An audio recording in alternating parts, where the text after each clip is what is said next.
Okay. My name is Sinclair. My Twitter handle is Illegal Priest. And I'm Lee, and my Twitter handle is @BuonaNoche. We'll put that in the description because nobody can spell it. Yeah. And so we watched some wrestling together, and I just figured I'll put out some wrestling videos here and there. And this first one's gonna be pretty simple. It's just gonna be for the Takeover Portland card, some predictions, and we'll put up another video of what we think of the card. And we actually haven't been keeping up with NXT too much. We've been watching the takeovers, that's about it. So there's not going to be too much to say about this aside from just some basic predictions, a little bit of what we do know what's going on. Most of it's going to have to do with the results are going to be more of the... To be fair, we talk wrestling a lot. Constantly. So it's not like we're not going to have anything to say. Yeah. And this is a local event to us, so this makes it a little bit more special just talking about it since we can't be there, so... I'm so excited. Yeah, no, it's going to be cool. Yes, right. Hi, Kitty. Oh, yeah. The crickets come to visit. You will hear her a lot. Yeah, she likes to talk, and if we're talking, she wants to talk with us. So, looking at the card, I think the first match of the night is probably going to be the North American Championship. Yeah, is that the one with Keith Lee? Keith Lee versus Dominik Dijakovic. Oh, I don't think that's going to be first, but sure, let's talk about that one first. Okay. I just, what do you put on first?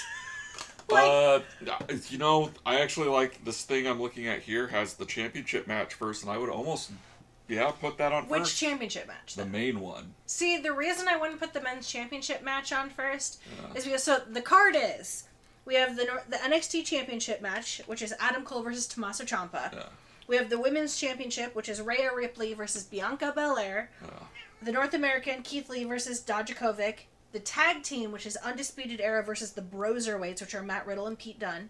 Yeah. We have a street fight between Dakota Kai and Tegan Nox, and we have a singles match between Finn Balor and Johnny Gargano. Yeah. Now, if you are booking this so that people get hyped about a match, you want that match between Adam Cole and Tommaso Ciampa to be at the end. Because the rumors are that they want Tommaso Ciampa versus Finn Balor for the takeover before. Yeah, that makes a lot of sense. And so you want that at the end. Mm-hmm. So maybe they will do the Finn Balor match first. Because because they want to, because the reality is a bigger deal later on. And by the end of the night, it could end up with the Undisputed Era having no titles left. Which is what I think is going to happen. I think it very well could. But let's start off with that North American Championship since we've already kind of started there. Keith Lee versus Dominik Dijakovic. As far as I've heard, they put on some bangers. Yeah, so they were basically signed because they were doing some pro wrestling guerrilla matches. It's like an LA. And that's Dijakovic, right? Or is that both of them? That's both of them. So their matches together were because they have a history. Yeah. And Keith Lee, though, has more of a personality. So this should be a pretty big match unless they're going to make this feud go longer, which is possible. Pretty sure it's going to be Keith Lee as the championship, but they're just going to just put everything all on the line. Keith Lee's a freaking star. Yeah. Dijakovic is cool, but Keith Lee, he could carry that title as long as they want him to. Yeah, and Dijakovic, I think they need to maybe come up with a little bit of changes. I don't like the name change. I want it to just be Dijak. It just rolls off the tongue better. I feel like they could do a little bit of tooling with him. Did they have him with Imperium? Is that why they did it? Is he associated with Imperium? I don't think so, but he looks like he would work. He seems like he would work with Imperium. So maybe that's part of it. Is they wanted to put him in Imperium originally? Yeah. It's hard to tell though. And NXT, your character is so malleable for a long time. I watched the NXT. I've seen the Imperium group in a couple of events. I'm trying to think if he was part of it. I think I know you have the German guy because he got knocked out. He was the guy from the. Yeah, look up Imperium. That's what I'm gonna do. But the reality is that. I want to say it was Marcel Martel. I think it was a tag team of a couple of other people. I don't think Dijakovic was part of Imperium. Nope. Walter, Marcel Barthel, Fabian Eichner, and Alexander Wolf, who is the one you were thinking of, who used to be Insanity. Yeah. Eichner, though, man, he could be something. Yeah, but the reality is, with Dijakovic, you could slot him into Imperium. Yeah. But is he from the UK or the Russian bloc? I think he's just Eastern Bloc or something. Yeah. Say. But anyway, long story short, Keith Lee. Yeah. Pretty much. Like, no question. They're not big on trading championships back and forth, and Keith Lee, I think he's main roster bound sooner rather than later. Second they feel like he's going to be on there, I think they're going to hand him over to McMahon, because McMahon will probably have fun with him. Yeah. McMahon might only have fun with him for a year, but he'll have fun with him. He was at the Rumble, wasn't he? Yeah. He looked good at the Rumble. Yeah. But, okay, so what about Dakota Kai versus Tegan Nox in a street fight? Yeah, I think some of the storyline is like both of them have been injured a bit. No. Okay. So, as far as I'm aware, so Tegan Nox got injured, obviously. She had that horrible leg injury. Yeah. She came back, and she got picked for the Survivor Series match. And Dakota Kai actually did not. Dakota attacked Mia Yim, took her spot, and then turned on Tegan Nox and attacked her and re-injured her leg. So Dakota basically trashed her friend and then made her injury worse so that Tegan had to leave again. And Tegan is back and has won a match against Dakota Kai. And that is what led to this street fight, is that Dakota Kai is continuously trying to re-injure Tegan Nox, her former best friend. Now, in my opinion, because Tegan has scored a point on Dakota, Dakota is winning this. It's a street fight, and Dakota fights dirty! Yeah, I think they're gonna have that moment where she, at the very least, has a whole bunch of offense that's gonna get the crowd in her favor. Whether she wins or not, there could be a last second something happens where... I mean, it's possible. But yeah, that feels right, where it's gonna be just the big comeuppance. I feel like this is gonna be the trade-off match. Yeah. Like, this is not the end of their feud. Yeah. And there should probably be a lot of character stuff in it aside from just a really good package, because you want to build up that women's undercard a little bit more.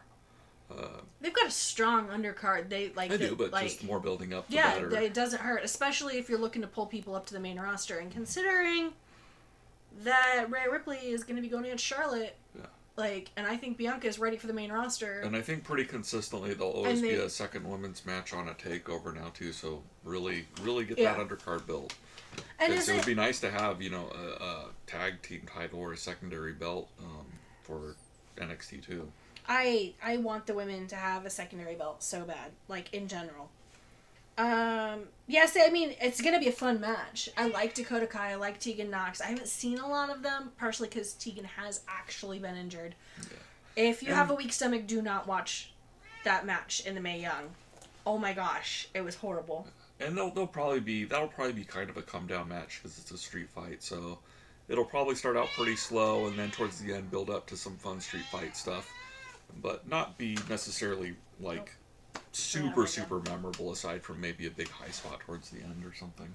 I don't know. It's NXT though, just need some good character moments in there. Reality is with NXT, I wouldn't put it past him just to be like, screw having a letdown match. Let's just go balls to the wall the whole way. And they have all the time, too, to plan that out. So there's less And Tegan and Dakota have gone against each other a lot. Because they are actual best friends. Because they've probably been planning out the match for 6 months now. So probably all of them will be bangers. Let's see here. Well, let's go to the other women's match then. Rhea Ripley versus Bianca Belair for the NXT Women's Championship. This is the biggest lock. Rhea Ripley. You don't have her beat Shayna Baszler just to get rid of the title this quick. It would make 0 sense. And I'm a bigger fan of Belair by a mile. So. I freaking love Bianca Belair. Yeah. But it's going to be Rhea Ripley. As much as I want it to be Bianca. The thing that I can see happening, though, that would be really cool, and that's why I don't think WWE is going to do it, is Rhea retains her title, but Bianca wins because Rhea gets disqualified, and it leads to a triple threat match between Rhea, Bianca, and Charlotte Flair. Oh, is she going to let you pick her up? I'm going to try. She's going to let me. I don't know. She's a kitty butt. She is being a little bit of a butt right now. Yes. This is Cricket. The one you will hear meowing through everything. I'm gonna have to cut some silence out of here, I think. No, that's fine. But I wanted to get her used to being up here, or me giving her somewhat attention right here, because then I can get her on camera all the time. So I sit on the corner of the bed sometimes when I get ready in the morning, and she gets all over me for attention. I want her to do the same thing when I'm over here, because I think it'll be hilarious. She's my little shadow most of the time, though. So, if both of us are on camera, she will be around. But she's a rescue. Oh, there she goes. But Rhea Ripley feels like just the ultimate lock, unless they're putting her over to main roster immediately or something. Or which, I mean, there could be just a finish that it goes nowhere. Like because it does feel like Charlotte's going to interfere, and a 3-way match for between those three would be awesome. Would be really good for either Mania or the Takeover on Mania weekend. Because they'll probably have a Takeover on Mania. They usually do. Yeah, I know that some of that stuff's been changing. Like there's a Takeover, this Sunday instead of a Saturday. They're separating it out from the pay-per-views. I think their kind of first trial of doing a standalone pay-per-view for NXT. I think they have one or two before too, once or twice. Standalones though, I don't know, maybe. But anywho, so moving on. We have the tag team match, which with is the Undisputed comedy. Era. Yeah. Which is Bobby Fish and Kyle O'Reilly versus the Broserweights, which is Matt Riddle and Pete Dunne. Yeah. I am torn on this. Now, the reason why I wanted to save Undisputed Era for the end is because I have a theory. My idea is that the Undisputed Era are going to drop all of their gold. Yeah. Maybe not at this one, but before Mania. I think it makes sense right now because whether they stay or whether they go, it just adds a storyline element. Well, and they have the whole prediction, the whole prophecy that they'll be draped in gold. And they kind of had that, but I think there was something they meant to do it even more so this year or something. I don't know. I didn't catch that. It's whatever, but it's still a lot of fun. But I like the idea of them dropping it all and then failing to win it back in their rematches, and then going, guys, I have it. The prophecy was never about NXT. We've got to go to SmackDown. Yeah. And go to SmackDown and fight for as many titles as they can get their hands on there. And I feel like they'd probably be good to go on main roster just because some of the tag teams, Tag team division needs some shakeup. Well, yeah, they're going to get rid of the Revival. Okay, they're not getting rid of the Revival. The Revival are getting rid of themselves. They're still building up AOP, but, that's still going to be a slow build-up. I feel like I did want War Machine to be signed. Signed War Machine, War Raiders now. I know why they changed the name. Yeah, they got to main roster and stuff, but I actually feel like, now that I've got to see them enough and on the main roster and how they do, I feel like they've kind of peaked. I am okay if they go to independence. I don't feel like they're gonna be any higher. There's not gonna be anything greater than they're doing right now. The problem is the tag team division is so boring.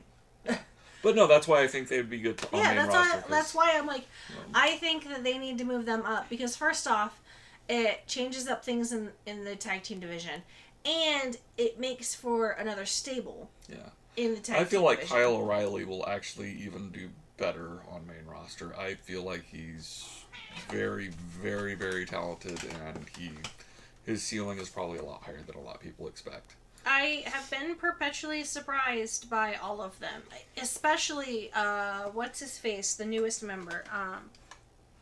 Oh my God, what is his name? What's the fourth member of? There's Fish and O'Reilly. The fourth member of. Roderick Strong. Yes, yeah. Roderick Strong. I have been so surprised by Roderick since he joined the Undisputed Era. Yeah. Because I was not sold on him before. Yeah, and there's still some things like his character could still use work. But he needs him to being be in the that group helps. It works so well for him because they fill in some of the gaps that he has. In terms of this match, well, Fish and O'Reilly against the Usos against New Day. I mean, I'm down for that. on main roster. I feel like you got 2 years worth of great stuff just by putting them up there. The problem is, are they going to drop the titles to the Broserweights? Yeah, it just depends if they think they can come up with enough more humor. Like, Because I've been watching, apparently it's been somewhat funny. If they can come up with more humor, or they come up with a new wrinkle. But otherwise, I mean, they could always be transitional. Like, they could maybe they get the titles, but then they're gone 2 weeks later. You know what I mean? It could be gone that's immediately. Fair, but like, oh my gosh, like weird tag teams. Yeah. Like, and I recognize I think it's a sign that I think they're gonna have Riddle and Dunn on main roster for a bit longer. Especially when I look at Dunn, I'm like, when Dunn hits main roster, you know, is McMahon gonna just make fun of him for having a bunch of acne on his face? You know, shit like that happens, and I would not be surprised. I'd be very scared if I was Dunn hitting main roster. Either McMahon's gonna love him, or love him and do something really goofy with him, but still like him, and depends if Dunn can get past that. He's a guy who I'd be worried if I was him a little bit. He's gonna get used, but is he gonna be okay with how he gets used? It's one of those things where it's like, I recognize that those two became a tag team for the Dusty Rhodes Classic, blah, blah, blah, blah, blah. But everything I've heard, like, mind you, I haven't seen them tag together. They could be super good in the ring together. And as far as I've heard, they've got a surprisingly good charisma together. But they're so... Like, it could just be because I'm not the biggest fan of either of them. Mm-hmm. I really don't like either of them particularly much. They just, like, Pete Dunne has always been very meh to me. And Riddle just makes me roll my eyes. And so you put meh and oh god together, and I'm like... Dunn does a lot of fun stuff, but man, I like the other British guys when it comes to that whole clique of British guys. Like, my favorite is the British strong style guys. Who's the fatter one? He's the one that's in Mustache Mountain? Yeah, he's my favorite. That's just because you like having a chubby wrestler around. Yeah, he cracks me up. So I just don't understand why people like Pete Dunne so much. I mean, he has a lot of really good matches and stuff, but yeah, I mean... He's just... I don't know. I feel like he's could have done more with his character by now. It doesn't feel like he's changed too much since he's joined. And that's been a couple years now. Yeah. And he's had a lot of TV time to change, and I just feel like he's not there. I don't know if it's his fault completely, but... It just... He seems so very boring. Yeah. His character should be interesting. And it just...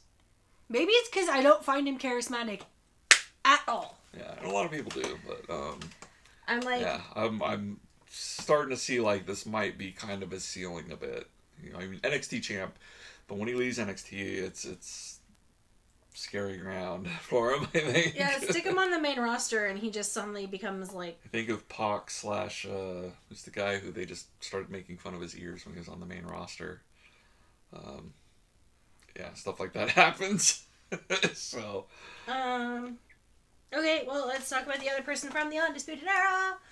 We're going to see Adam Cole, baby, versus Tommaso Ciampa. The Blackheart. I guess it's not Blackheart Ciampa right now. Yeah, it's face Ciampa, right? Yep. It's pseudo DIY Ciampa with flares of Blackheart. Okay. Yeah, so when he goes on the apron and does that, people cheer with him. Yeah. Okay. Yeah. Basically. It's called... Or no, he goes like that. Yeah. He got over so much that they went, well... Yeah. And I really liked the impromptu DIY reunion. That was so cute. Yeah, it was. That made me so happy. I really enjoyed that. And frankly, I think Tommaso Ciampa is a freaking star. Yeah. Like, holy cow. How many people in wrestling have managed to not have an entrance song? Yeah. Oh, and turn it into something other than Ziggler. Because Ziggler did that. Ziggler just... We'll just pretend Ziggler doesn't exist. Because no, Ziggler did the thing where his started and then they stopped it. Oh, yeah, that's right. It had that record scratch. Yeah. Tommaso just legit. Yeah. Nothing. Yeah, and the audience played into it. It was really good. So good. And just like... And we don't know what's going on with his neck. I think Tommaso might have the whole rest of his career in NXT. I know that's part of the storyline. But yeah, I mean, if we can make him... build NXT around Ciampa and Gargano, I'm all for it. So they can slot up and down. I would love... on being title holders and then just being involved in some blood feuds. I would just give Ciampa that title and we get to see Tommaso Ciampa versus Finn Balor at Takeover Tampa. And I would be the happiest of pandas. I guess because, oh my god, I want to see Finn Balor versus Tommaso Ciampa. Yeah. Is this one Gargano versus... Or Ciampa against... Ciampa versus Adam Cole. Okay, Ciampa versus Johnny Wrestling versus Finn Balor. Okay. So, I want Finn to win that one, and Tommaso to win his, and we're going to see the two of them. Yeah, that makes sense. Go boom. Yeah. Because then you could... Yeah, that actually fits perfect. I agree with you completely. Because, and then we have all of Undisputed Era losing their gold. Because Gargano losing to Finn being a bloody evil maniac... gets sympathy and heat against Finn. Tommaso Ciampa has that, and frankly, the more evil bloodlustiness to his character, and Finn evil bloodlust. And it's Prince Devon too. It's not even the demon; it's Prince Devon, and that's perfect for Tommaso Ciampa. But when it comes to think about it in terms of booking too, who needs the win? The reality is, Finn needs the win over Johnny Wrestling. Yeah, you need to reestablish Finn completely. Nobody cares it when Johnny loses. Yeah. Because his character is like the babyface of babyfaces. Yeah, and all this should just be setting up for Finn and Tommaso. Finn versus Tommaso. In a complete blood feud, street fight. Give them frickin' 30 minutes to just go ham in the ring. Have fun, boys. Do what we know you can do, because if think about this for a minute. They have the cardio to run circles around each other. Yeah. They have the talent to just put on a banger of a show, and they have the charisma to make it funny and storytelling and just. And they can come up with some brutal looking / safe spots to act like Finn Balor's literally trying to. Break Tommaso's neck after surgery. I mean, that could be hot. That could be hot. And the reality is, I don't know a stipulation to put in there, but maybe if does Finn have a submission that is over? I think he has. I don't know with Prince Devon, because some of his moves have changed with the Prince Devon character. So yeah, if they do have, if he does have a good one though, that they could build that up in that feud too. Or give him one to be like a neck breaker type submission almost. Reality is, he has the swinging neck breaker. Yeah. And if you hi. Yes, I know you have opinions. But the reality is that those two are really safe. Yeah. They're really, really good. And they both have a knack for storytelling. Yeah. That is phenomenal. The reality is, as much as I like Johnny Gargano, the person in that feud that made that feud was Tommaso Ciampa. Yeah. And I mean, it was a good dichotomy of white meat babyface, pure evil. It was. But now I'm excited by this pure evil Prince Devitt versus pure evil, good evil Tommaso Ciampa. I want to see the build up to it be Finn Balor being Prince Devon and just being that really cold sadist. And I want to see him slowly drive Tommaso Ciampa to be the Blackheart. That's gonna be real. But don't you can't you see that be the story where Finn just slowly makes the Blackheart come out of Tommaso Ciampa? Yeah. And the reality is, I almost don't want their Tampa match to be the end of their feud. I want it to be, like, a turning point in their feud. Oh, have it be longer like the Gargano Ciampa one where it just kept going and going. Because I think they could. Yeah. Like, the reality is, if you think about it for a minute, if we have this match be Tommaso Ciampa as DIY Ciampa versus Prince Devitt, and the next match, it continues, and the next match is the Black Heart versus Prince Devitt. I'm saying Prince Devitt as opposed to Finn Balor because it's a different character. Yeah. He's Devitt. Whatever. Yeah. No, I did. I always thought it was weird every too. Time. I always thought it was weird too when I used to read about New Japan. Prince Devitt? What the freak name is that? It's kind of a dumb one, but I was like, okay. I mean, people I wonder if like it's him. Irish. Yeah, probably. But anyway, like, I would love to see that feud just be nice and long and take its time. Because you know that these two can tear the house down. Yeah.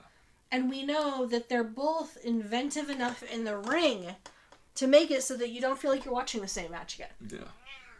I'm willing to bet that the two of them... That would be really funny if Tommaso came out in a version of the demon makeup. Oh my god. I can see him doing that too. That's my future prediction for like a future takeover match of them too, is Tommaso does his own version of the demon makeup for weird humor. I don't know. It depends on where his character goes, because I can also see, not for Tampa, because I think that's too soon, but I can also see at some point him getting driven to the point where he comes out as full Blackheart with no music. Yeah. Yeah, I think we're about good though. That's it. I mean, we actually talked a really long time for this. But we're going to do... I'll try and get this up later tonight. Well, I mean, it doesn't matter. You'll see it when it's up. Morning. But it's after midnight. After Takeover, we're going to do a review and just our general thoughts. And we'll try and think back to what we were saying in this video.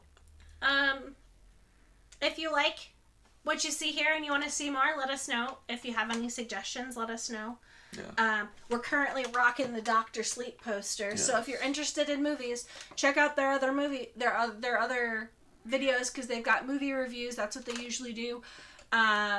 He's also got at least one gaming video up on the Mega SG. Yeah, just an unboxing. It's not an actual gameplay thing. We're working on that. Yeah. We're working on that. But, I mean, just let us know what you'd be interested in.